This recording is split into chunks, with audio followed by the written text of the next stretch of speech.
nation now. By the special grace of God, you can hear it. Back home and abroad, everywhere, everyone is saying Yoruba nation now. It is by the grace of God. It is a movement convened by myself and my deputy engineer Oluwalani. And now today we are here in London. We're telling the whole world that Nigeria is finished. Nigeria can be whatever they want to be, but we Yoruba as a nation will get going out of that contraption. So we're calling everyone to join us. We're calling all the international institutions to see the whole crime against the humanity that Nigeria has inflicted upon the indigent of that country. So we are using this medium to call everyone in the world to say, look, support Yoruba nation. And when do we want it? We want it now. Thank you very much. Now. Nigeria just come.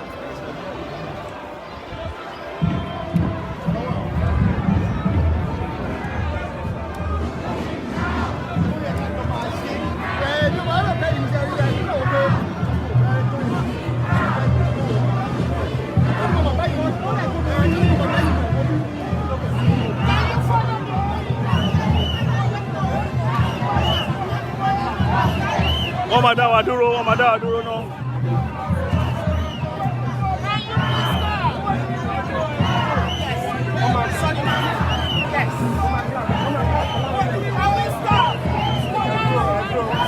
Stop!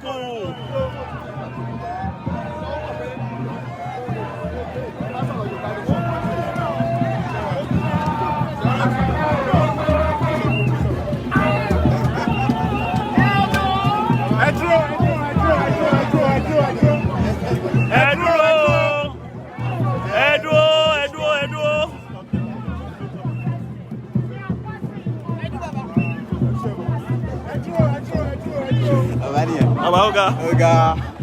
Enile ní jẹ́ ní abẹ́lọ́wẹ́.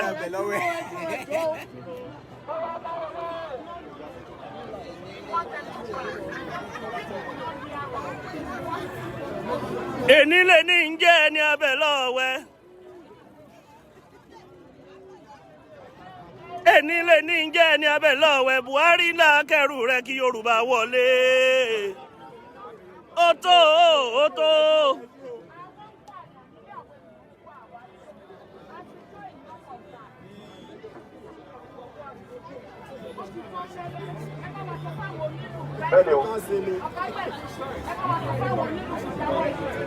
Peace out. Peace.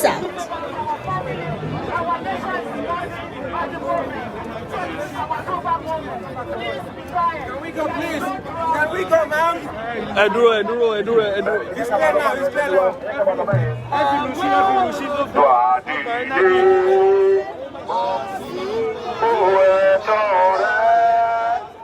Ìwọ ni ìmọ́lẹ̀ ògo adúláwọ̀,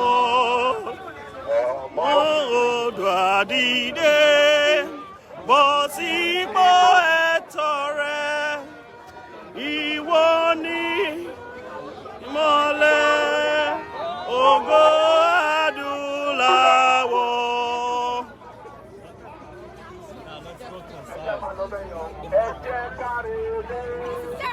Ilé là ń lọ, àgbẹ̀ kan ò rókórókó kó gbàgbé.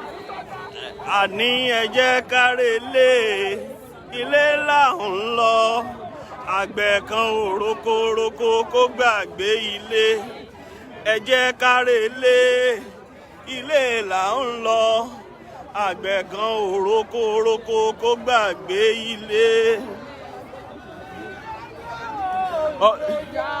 Ọmọ Yorùbá Iléyá, Iléyá o Iléyá, ọmọ Oòduà Iléyá. Tí a kò bá mọ bí tá ń lọ, ṣe bó yẹ ká padà sílé. Ẹ jẹ́ ká wápò tí kò yọ, ká tètè gbómìnira kaná. Iléyá, Iléyá o ọmọ Oòduà Iléyá. Iléyá o ọmọ Oòduà Iléyá. Iléyá o, ọmọ. Ilé ti yá. Ṣé bó yẹ ká padà sílé? Ẹ jáwọ́ lápò tí kò yọ. Ká tètè gbómi làkàná. Iléyá. Iléyá o, ọmọ Yorùbá. Iléyá. Ọmọ Yorùbá Iléyá. Iléyá o, ọmọ Yorùbá Iléyá.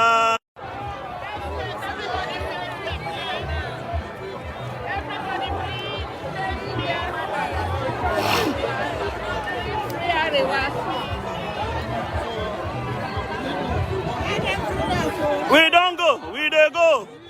We don't do, we don't do, we don't do.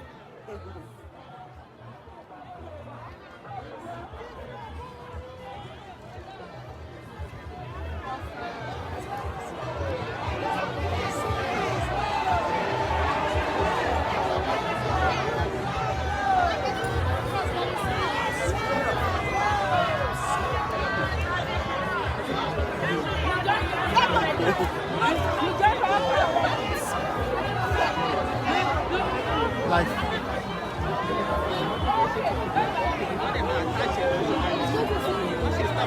oh,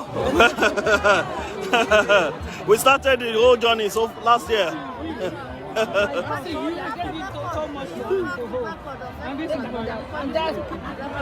Yeah, oh, the records are there. The records are there.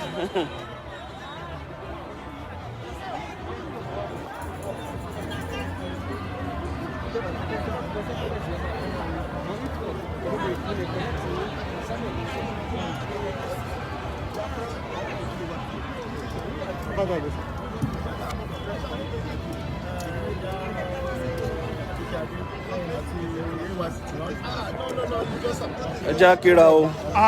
Mo ti wòye látọ̀kan Mọ́láyọ̀ ẹ̀ mú dání. ẹni àti Mọ́láyọ̀ la fẹ́ wá. Kí ló wá dé tẹ̀ gbé dání? Ẹ wá ní coronavirus. Okay. Òun kúkú ní vest tí ó ti ra uniform tiẹ̀ náà. Ọmọ tó ti rẹ́dì láti oyún. Ó ti rẹ́dì fún Yorùbá nation. Yorùbá nation. Now. Now. Yoruba nation. Yoruba nation. No.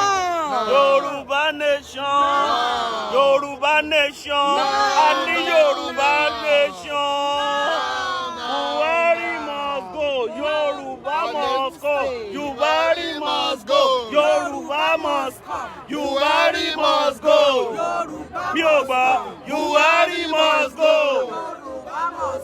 Buhari must go.